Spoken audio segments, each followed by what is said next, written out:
This is the book of Job, chapter 9, and verse 24. The earth is given into the hand of the wicked. He covereth the faces of the judges thereof.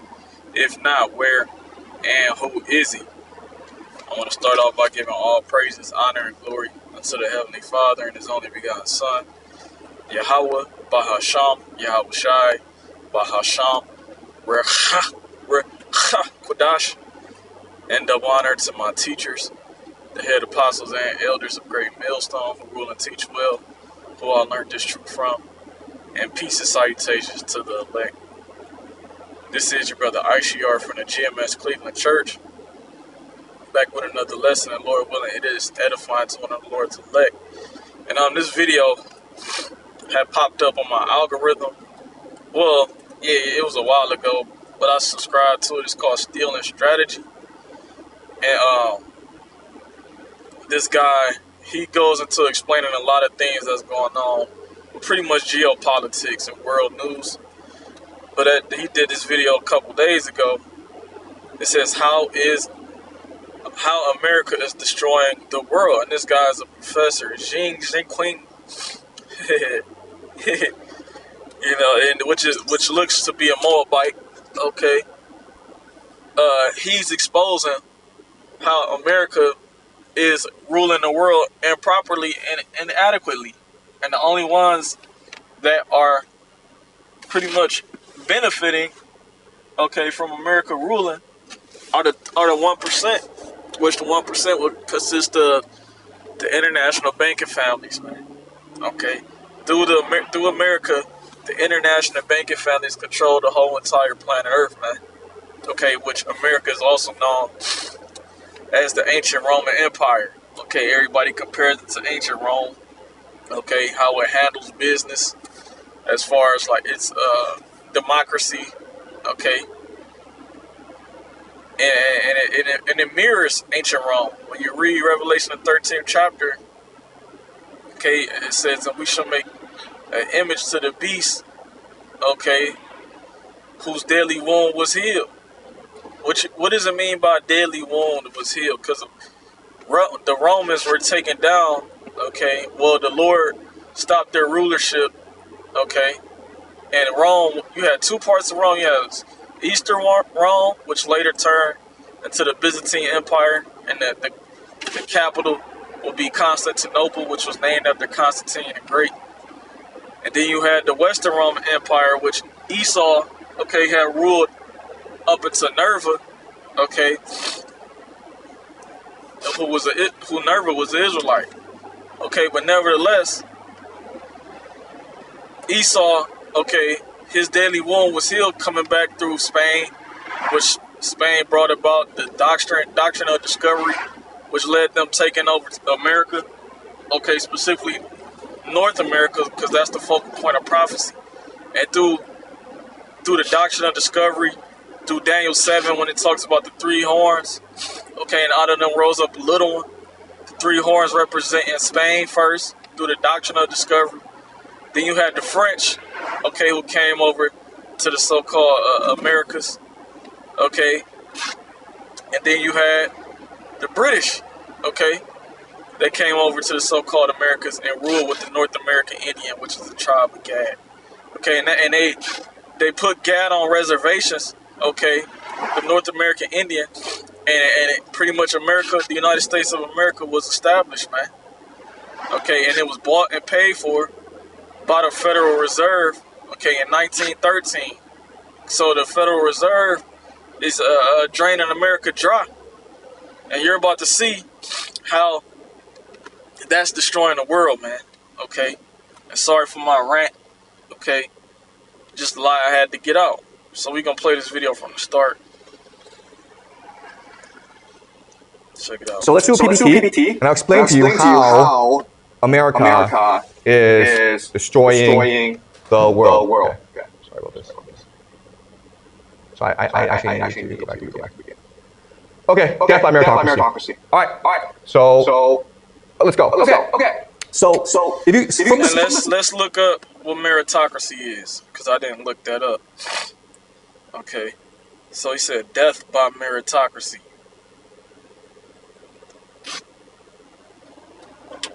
It says meritocracy, coined in 1958 by British sociologist Michael Young. Okay, and used in his title and the title of the book, The Rise of Meritocracy, Merit, okay, and Crassy. Okay, so let's see what it says. Merit meaning spiritual credit, spiritual reward, wages, pay, reward, thanks. Merit, moral worth, you see. So notice it says wages and pay. And also, when you go to Crassy, it pretty much means to rule or govern, as you see. So they're governed. America is governed. America governs by money. You see, this is why the scriptures say in the book of Baruch, the 3rd chapter, man. This is Baruch, chapter 3. Because this will be a curse also in the book of Deuteronomy, the 28th chapter. It talks about the borrower. He shall lend to thee. Okay, but you should not be able to lend to him. Okay, talking about who? The international bank families. We're the borrower. They're the lender. That's a curse, man. Okay, that's a curse, and this is why the Lord is going to destroy this place, man. To be ruled by wages, man. That's nasty work. This is why you got poverty, a lot of poverty going on here in the United States of America, which is now a 3rd world country. But this is the book of Baruch 3 and 8. Behold, we are yet this day in our captivity, where thou hast scattered us for a reproach and a curse, and to be subject to payments, according to all the iniquities of our fathers, which departed from Yahweh Ba'ashem Yahweh Shai, our power. You see? So we subject to payments, man. Okay? Are the Israelites still in subject to payments? Who are they? If they're subject to payments, that means somebody's ruling over them. Okay? Who's ruling over the Israelites, man? Where are the Israelites at? The Israelites, okay, are scattered across the 4 corners of the planet Earth, but majority of the elect are here.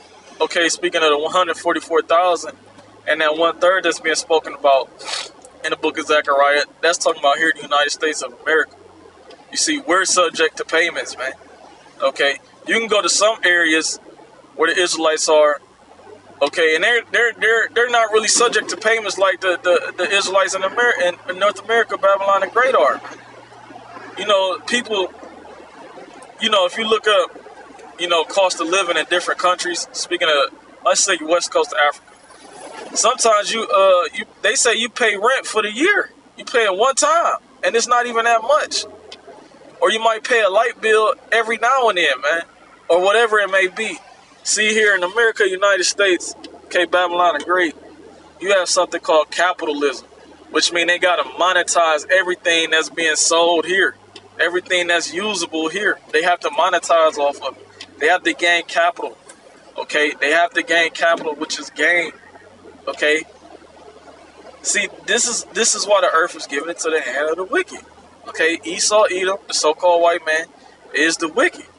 Well, let's play this video some more, man, because he's gonna give you some clear, straight facts of how America is destroying the planet Earth, man.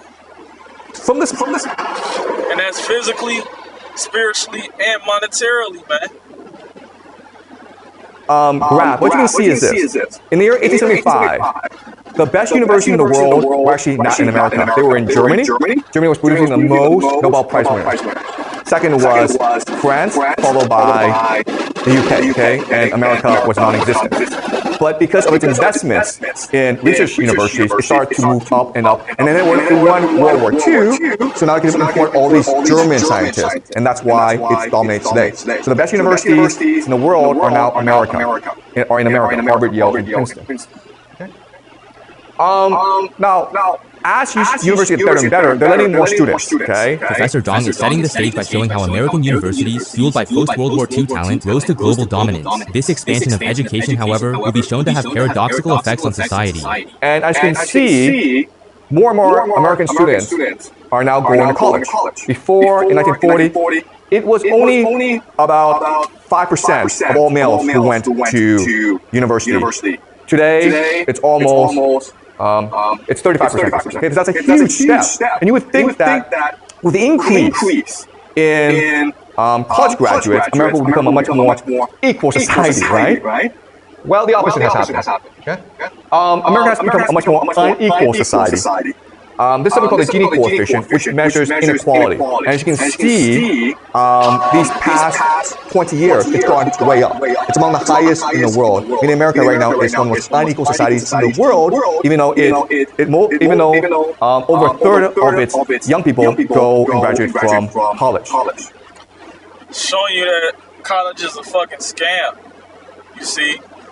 And you Israelites that's so gun-ho on fucking going to college, when you graduate, you're not able to get certain jobs in case the one you get, the one you're searching for, they don't hire you. Say this. I have a bachelor in telecommunications, marketing, or whatever bullshit. Okay, you sell. You have a degree in selling shit through marketing, okay, advertising, shit like that. Say you can't find a job in your field, and you go get a little job like at a warehouse, or if you get a job at a warehouse for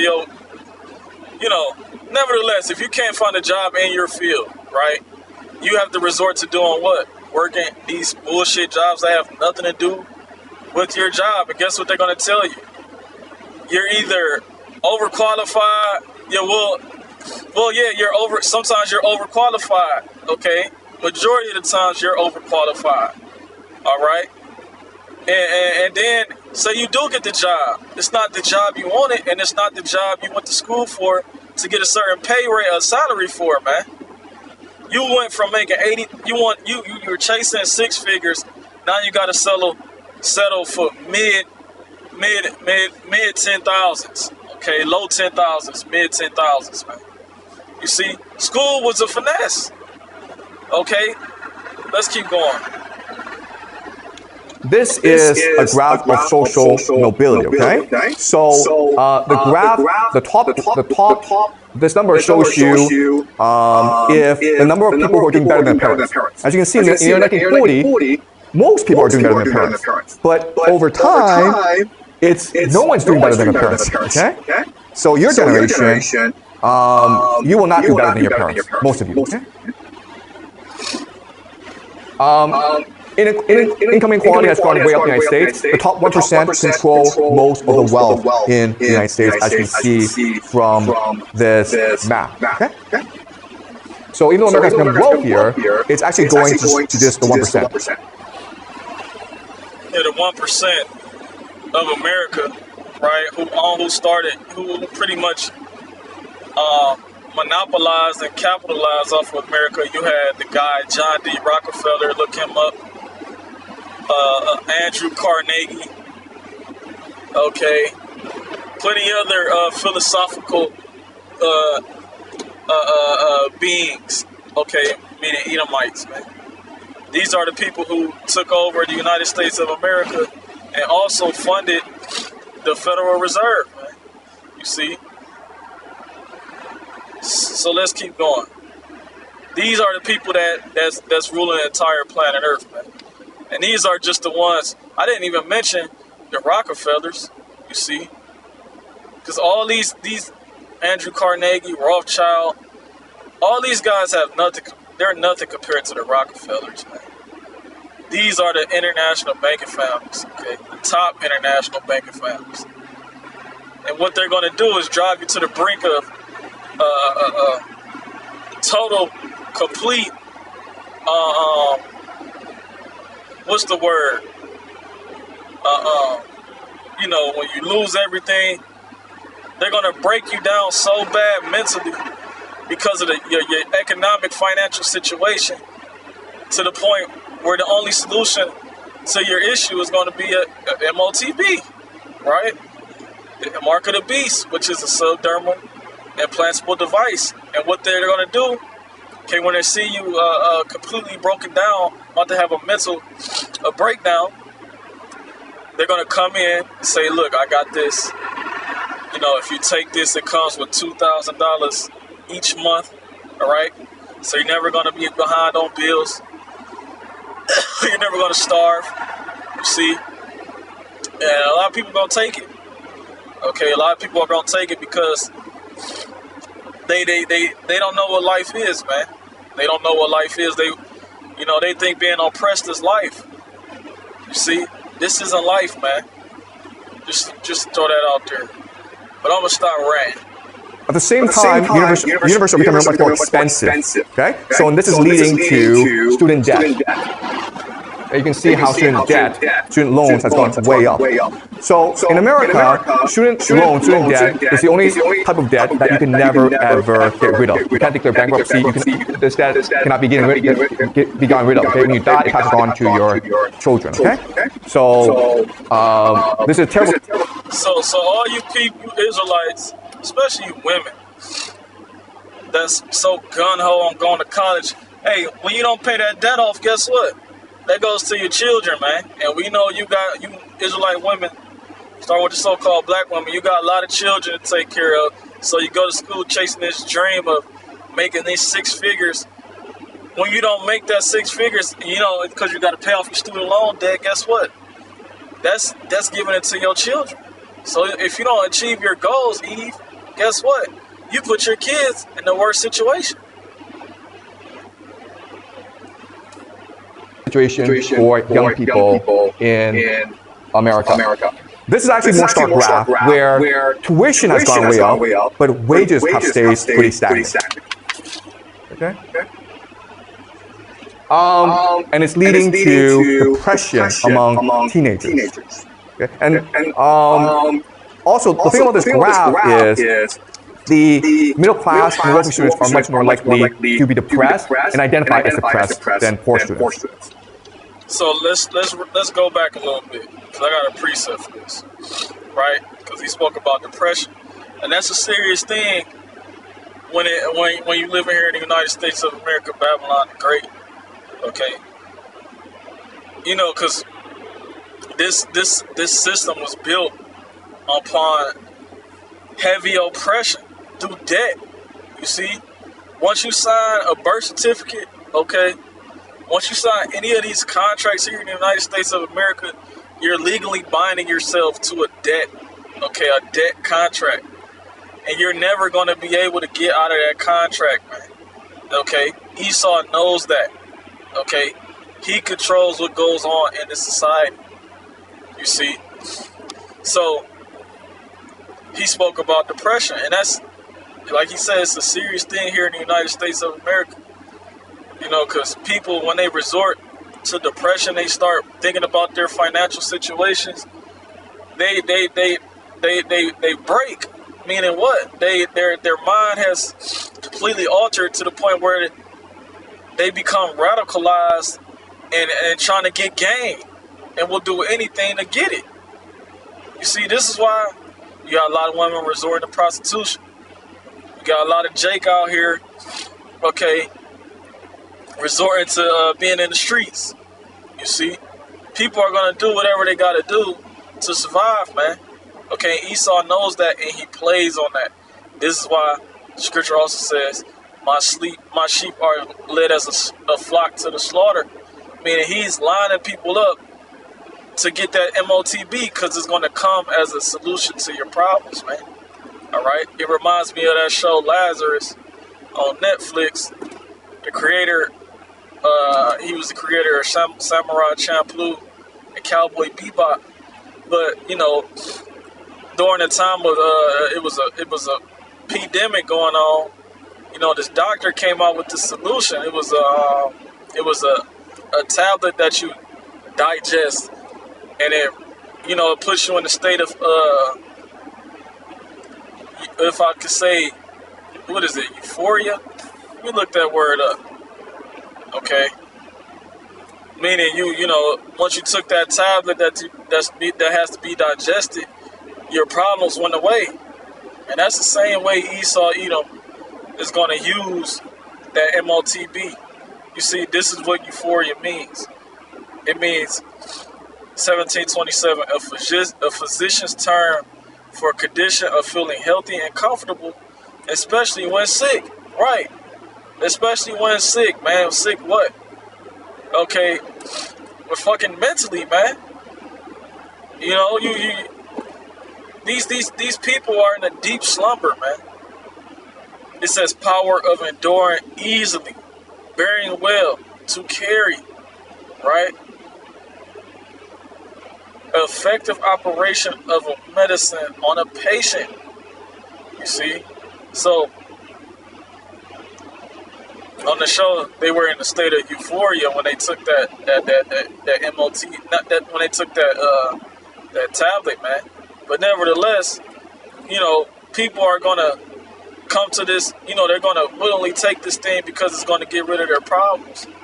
But little do you know, to you Israelites, you cannot take that MOTB. You cannot take that because you're making a covenant with another God. Okay. So let me keep playing this video because I do got a precept for it. In America. This is actually more stark graph where tuition has gone way up, but wages have stayed pretty stagnant. Okay. And it's leading to depression among teenagers. Okay. And also, the thing about this graph is the middle class and wealthy students are much more likely to be depressed and identify as depressed than poor students. Right. So this is because the middle and wealthy class, you know, they're trying to keep up with their American dream. Okay, that they seen their parents achieve. Okay, or did the best to their ability. Okay, now they're trying to chase it. Okay, and they've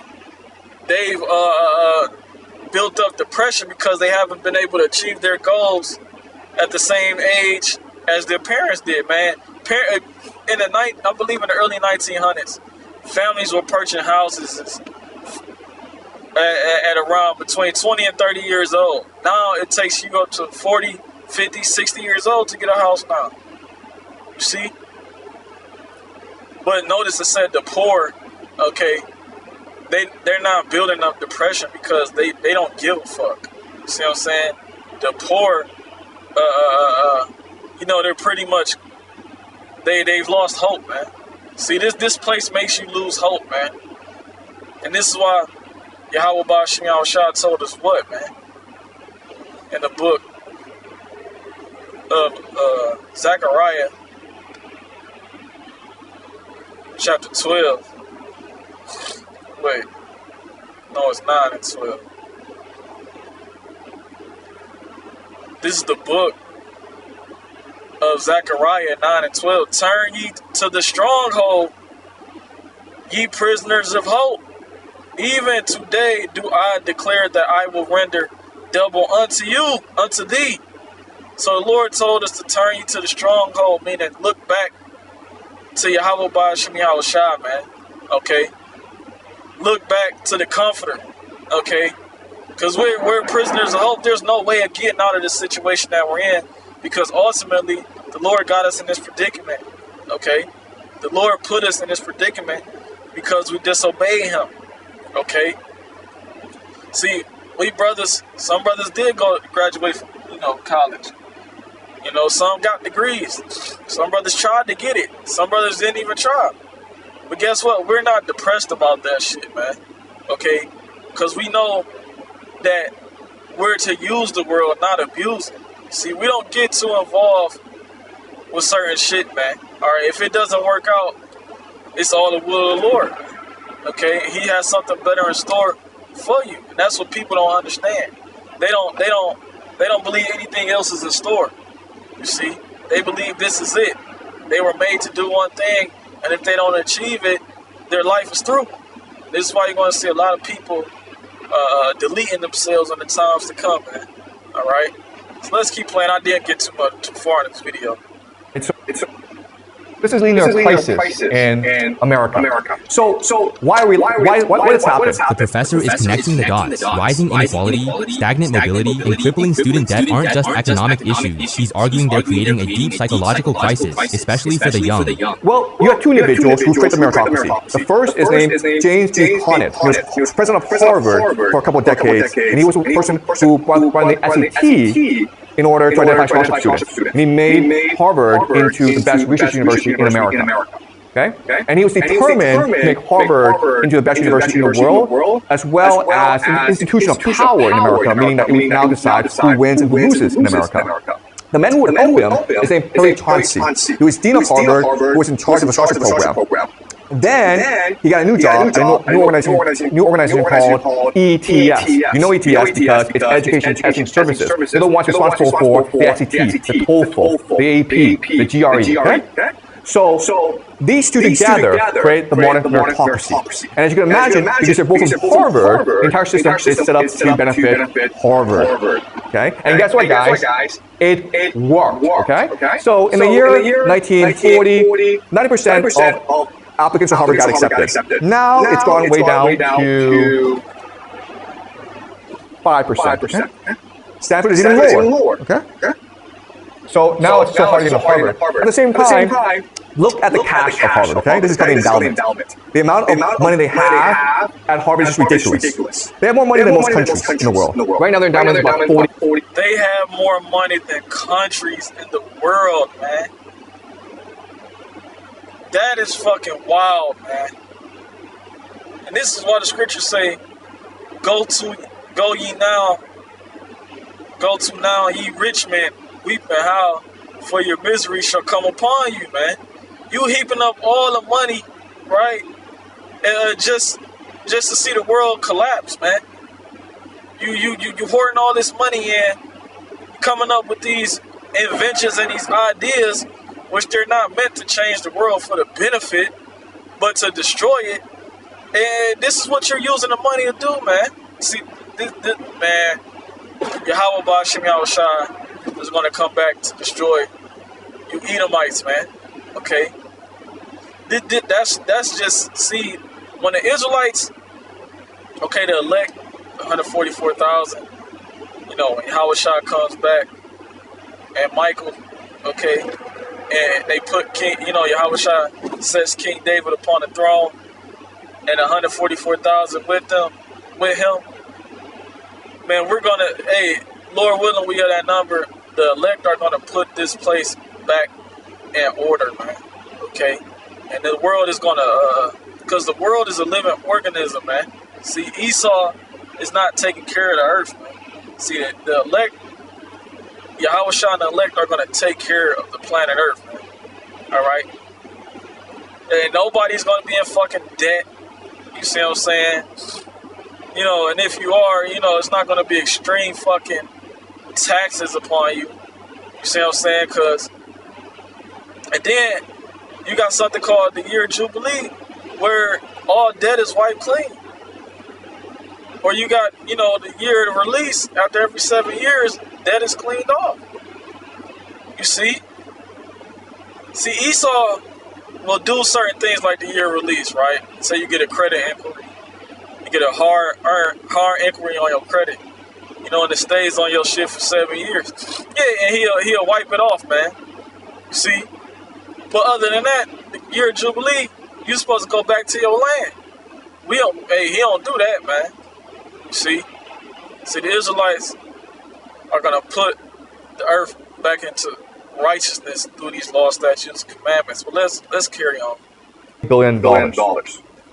Okay? And it's just the past 30, 40 years. The success of the Harvard alumni is just incredible. The most billionaires in America, Harvard graduates are more billionaires than any other place, okay? 127 billionaires in 2024. Second is Stanford. All right? No one else comes close. But not only that, but it's also anyone with over $100 million. Most of them graduate from Harvard, okay? 7%. So, let's just keep playing, man. Oh, sorry. 7%. of all people in America who have over $100 million net worth graduating from Harvard, okay? And you have MIT, Stanford, Pennsylvania, Columbia, Yale, Cornell, Princeton. Guess what, guys? Ivy League plus MIT. Okay. $30 million. Still Harvard is number one, okay? All right? So they're graduates and most successful in America. Okay? But it's not just rich people. It's everyone in the American elite. Okay, most of them are graduates of the elite universities. Okay, so this is an article in Nature, and they looked at all the elite in America. And what they discovered is most of them went to certain schools, the elite universities, and this is what's causing a lot of global conflict in America today. All right, so let's just look at what they found. The red is Harvard graduates. Okay, the green are Harvard plus Ivy League. And as you can see, Harvard is everywhere. Even among generals, admirals, there's Harvard people. Okay? They dominate in terms of philosophers and professors. But they're everywhere. Even Pulitzer Prize winners, billionaires, New York Times bestselling authors, Fortune 500 CEOs, federal judges, senators. Okay? They're everywhere. Okay, that's the power of Harvard. This is a portion of Harvard graduates compared with the general population. This is the portion of Harvard graduates compared with the elite. Okay? You see the contrast. So Harvard and Ivy League dominate America today. Now, what's amazing is Harvard people don't know they dominate Harvard. They don't know they're elite. So they did a survey. So they asked people in these elite organizations, how many people do you think in this organization went to Harvard and other elite universities? So the red is the actual number. The blue is the estimate. So Harvard don't even know they dominate America. Okay? And you ask them like, no, it's conspiracy theory. No, you're spreading conspiracy theories. We're just average people. There's no way Harvard. I'm gonna try to fast forward, man. Oh, he's going into it now. He's going into some info. Let's run it back. Conspiracy theory. No, you're spreading conspiracy theories. We're just average people. There's no way Harvard controls America. All right. Now, as I mentioned, at Harvard, Professor Zhang is highlighting a key psychological quirk. The elite are so insulated they may not even perceive their own dominance. What are your thoughts on this? Drop them in the comments below. Just going to Harvard is not enough. You have to join the elite social clubs, the social secret society. So at Harvard, this place, at Harvard, everyone's joined a porcelain club, okay? At Princeton is the Ivy Club. And these are secret societies. They're not really secret, but they're senior societies. Okay? They're clubs that everyone should join. At Yale, it's Skull and Bones. Okay? Skull and Bones is the most famous college secret society. They're not that secret. Because they like to brag that they're Skull and Bones. They're so powerful that they produce a lot of presidents, a lot of rich people. Okay? Yeah, these. So pretty much, a lot of these elites, and these lower minions, okay, they're witches and they're warlocks. A lot of them went to, these prestigious colleges, specifically Harvard. And that's just showing you that they're the wicked, okay? If you go to a certain prestigious college, you have some type of degree in wickedness, man. See what I'm saying? You have some type of degree in destroying the world, okay? Let's keep playing. 2004, okay? George W. Bush versus John Kerry. Guess what, guys? John Kerry's the Democratic nominee. George Bush is Republican nominee, right? They're both Skull and Bones. They're both Yale Skull and Bones. Okay? So it's a rigged game. Barack Obama, okay? Barack Obama, Columbia, went to Harvard Law School, but he promised hope and change. He told people in 2008 that the game is rigged against them, that he would be the champion, that he would make America more fair. Okay? And he won. Why? Because well, sorry. So this is his book. He was my father. It was a New York Times bestseller. It basically launched his global career. He won because in 2008, the U.S. economy collapsed. Why? Because the U.S. banks, the U.S. political system was controlled by Ivy League graduates, by just people who were friends with each other. And so they cheated. They became corrupt. Okay, they basically destroyed the American economy. And people protested against all this. And Barack Obama promised that we'd come in and do something about it. Okay? Well, he did do something about it. Which Barack Obama, you know, he's not a so-called black man. Just throw that out there. He's an Edomite. Okay, you think they're going to let any other nation of any other nationality outside of Edom to be in the White House? No, man. Salakia. But nevertheless, he was a puppet as well to persuade you Negroes into voting for him, okay, to bring in more wickedness. And what he did was bring in, okay, more alphabet nastiness, man. LGBTQA plus NMNOP, them people, he was the one that brought that forth on a large scale, man. And that's another way of America destroying the whole entire planet Earth. Okay? Because what that does is brings people to, it demoralizes them. It puts demonic spirits on them for you to be a man-boy lover. You see? Nambla. Okay? Look that up. See, America pushes that vibration. And Yahweh Bashim Yahushua, he called it, what did he call it? Let's get Revelation. Right? Revelation chapter 11.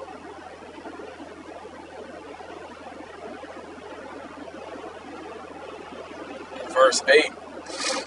It says, "And their dead bodies shall lie in the street of the great city." Whose dead bodies? The Israelites. Talking about spiritually, because we were spiritually dead. Okay? I think it's Proverbs 21:16. He that wandereth out of the way of the congregation, he that wandereth out of the way of understanding shall remain in the congregation of the dead. Our people were spiritually dead here. We forgot who the Lord was. Okay? We forgot his name. We forgot the law, statutes, and commandments. See? And through that, we were dead. We were completely stripped of our wisdom, knowledge, and understanding.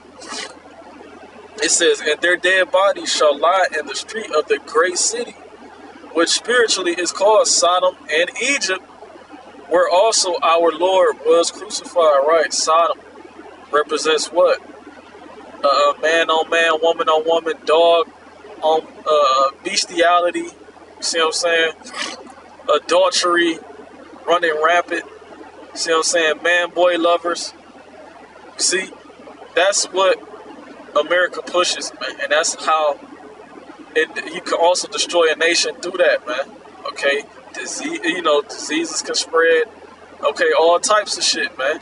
See, the Lord didn't create that. He didn't create that from the beginning of Genesis, man. Okay? But it also says Egypt. Okay, meaning what? Our slavery. Okay? And also America is also known as ancient Egypt too, and Sodom and Gomorrah. Okay? So let's keep playing. He did do something about it. Right? So his economic team, he appointed quite a few individuals. These are two most famous. Larry Summers, who was a Harvard graduate, as well as a president of Harvard. And he was Treasury Secretary under Bill Clinton, and he was the guy who created the mess in the first place. And then Tim Geithner, who was a Dartmouth graduate, and he was the Treasury Secretary, okay? So these are friends of Wall Street who came in to save Wall Street. So a lot of critics say, it's Wall Street who created this mess, we destroyed the American economy, they should be punished. Or at least they should feel some pain.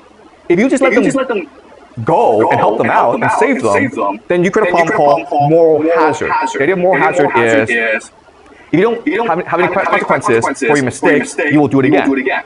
Okay? And then Larry Summers said, no, you guys are seeing it incorrectly. We have to save the American economy. The goal is not to save the banks and my friends. The goal is to save the American people and the American economy, and that's why we're bailing out the banks by giving them free money.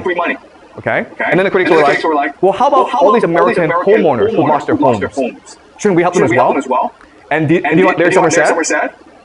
Moral hazard, guys. Do you understand? Moral hazard? If we help out these ordinary Americans, they won't learn anything. Okay? So as you can see, people are angry. This is the core of the grievance, the concept of moral hazard. People are angry, man. It's like they're depressed. They're depressed and angry, man. That's not a good combination. Okay? That's not a good combination. But I got a precept. It's the book of Proverbs. Right? Chapter 29 and verse 2. When the righteous are in authority, the people rejoice. But when the wicked beareth rule, the people mourn. Right. So we can tell who's ruling by identifying how the people feel. Are they rejoicing or are they mourning? And we know that the world, okay, especially those in the United States of America, are in a state of mourning. Okay, the constant oppression here, the violence, okay, the geoengineering shit with the you know, them being able to control the weather. See, that people are finding out about the elites and the control that goes on here in America, and they're pissed off. You see, so let's keep playing. Hazard was applied to people are angry. This is the core of the grievance. The concept of moral hazard was applied to struggling homeowners, but not to the banks that caused the 2008 crisis. This double standard, as John notes, directly fueled the anger that would reshape American politics. The banks got saved. The people got screwed over. And guess what, guys? Because of this, who do we get? This guy. Okay, this is what he won. There were millions of Americans who voted for Barack Obama because he promised hope and change. And then they voted for Donald Trump because he promised to destroy the system. Okay? That's why we have Donald Trump. Yeah, and he is destroying the system, and he's the one ushering in the new system. Okay, which is, as you see, the future total control digital surveillance state. And I might do a lesson on that next, because that's what's going on here in the United States of America and also the whole entire planet Earth, man. They're tearing down the new system, the old system. Right, you just had the FBI director or whatever name, Kash Patel. He's talking about you cannot go to a protest with a loaded weapon. Meanwhile, the Constitution backs it. You see what I'm saying? And the guy ended up, Alex Preddy, he actually ended up getting deleted, okay, and disarmed. You see? He got disarmed and then deleted, so it was an execution, showing you that you have no rights here. Okay, you have no rights here in the United States of America, man. Okay, the only right you're gonna have here is for you to serve Esau, man. Okay, and once again, a lot of you Israelites, you're gonna bow the knee to the image of Baal. Okay, which today Esau is Baal. So let's keep playing. Now, funny story about Donald Trump and Barack Obama. So Barack Obama and Donald Trump were always adversaries. In fact, Donald Trump led a movement which accused Barack Obama of not being born in America. He's born in America, but Donald Trump is saying no, and he was actually born in Nigeria. His father is Nigeria. So Barack Obama made fun of Donald Trump. 2011. It was actually, I believe it was Kenya. He was born in Kenya, but nevertheless, you know, this is how America is destroying the whole entire planet Earth, man. All right? And these people are fed up. As you see, what's going on in Minneapolis. You know, people are tired of this current rule, this current regime, man. And guess what? Esau Edom, he knows it. That's why he's coming down with great wrath, because he know that he got but a short time. You see? So be prepared for it to be civil war, right? Because they mentioned that. They talking about that on the news a lot lately, you know, which the elders and apostles been saying that for decades. It's going to be a civil war. And lo and behold, it's brewing up right before our eyes, man. You see? So I'm going to close out, you know, be prepared for more agents, okay, on the streets, National Guards, more violence and chaos, man. Okay, this is the Lord's movie, and it's about to hit the climax. Okay, when anger and depression from finances mix, you create a whole different demon, man. Okay, that's going to lead to a covetous demon. All right, and we know that covetousness is going to play a part in these times to come, breaking and entering, like it says in 2 Ezra 15th chapter. You see? So, Lord willing, this was edifying. I'm going to give all praises, honor, and glory unto Yahweh, Bahasham, Yahweh Shai, Bahasham, Rashak, Wadash, and double honor to my teachers, the head apostles and elders, great millstone, and peace and salutations to the elect. Calling out Charlotte Shalom, Why Abba, Call on 441.